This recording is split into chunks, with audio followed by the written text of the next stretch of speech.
Well, basically in the middle school we try to give the students almost like a complete overview of typical science courses that you'd find within the secondary schools. So in 6th grade they would get exposure to physics, biology, chemistry, earth science, and then 7th grade it's primarily life science based. However, the focus now has, especially with climate, has changed to almost like a citizen science where we start to focus on our impact on the world. And then in 8th grade, again, it's providing a foundation for the high school classes. So the students are getting a good basic overview of chemistry and physics. So when they get to those classes in the high school, they have a pretty good running start for the first couple of weeks. Because the middle school covers such a wide variety of subjects within the science program, I think that students really find any area that may interest them, whether it's biology or if they're into engineering, the physics portion.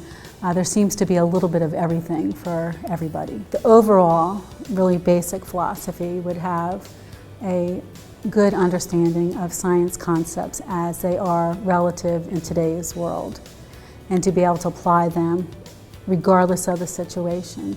So some of that is the application of the experimental design process and being able to take that process not only within the science classes, but into other classes where they can state a claim and then provide evidence to their reasoning to support that claim.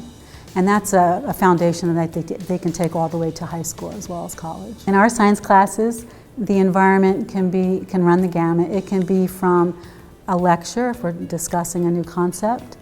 It could be a lab where we're trying to learn about a new concept through inquiry.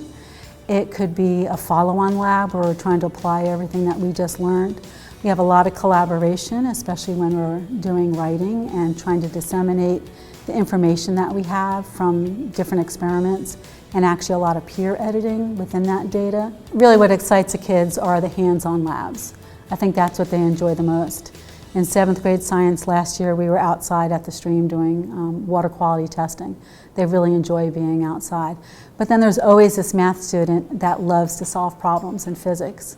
And so it's nice that we can kind of fit all different sort of students within our classrooms. Pembroke Hill has a very strong science program, just because we cover all the different topics throughout the middle school. And we have the flexibility to change as much as we want to or focus on certain areas. Science Olympiad is another great way for the stronger science students to be able to show their talents. And it's not even just for the stronger students. Any student that is interested in science will get a lot out of the program if they work hard. I think what's interesting now with the middle school students that we have today is that they are so involved at this school that that unique child that only does Science Olympiad is almost long gone, because these kids are playing basketball, they're running cross country, they're in chorus. So we have that flexibility to be able to accommodate those students regardless of what their passions are. I think the part that I am most proud of with our department is the fact that we work so well together. We have a really strong group of teachers, either from an education background or an engineering background.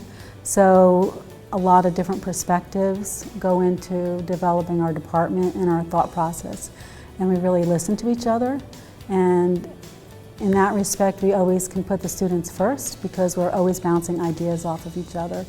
My background's in engineering and worked for about 11 years with NASA. I decided to throw my hat into the ring at a small Episcopal school in Tampa. And I just jumped in with both feet and I loved it.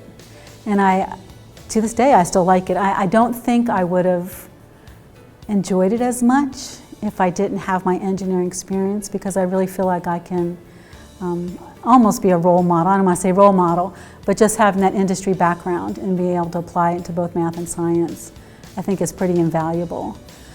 Families should definitely look at Pembroke Hill, because Pembroke Hill really seems to look at the whole child, whether it's from an academic standpoint or from a social emotional learning standpoint, and that's really important. I think it's important to have a school and a curriculum and a whole community that supports the students so they can succeed and give them the foundation to be successful. The students are so good at working with each other, and they pull each other up. And they see some of these kids that are just learning phenomenally or working really fast on something, and they help each other.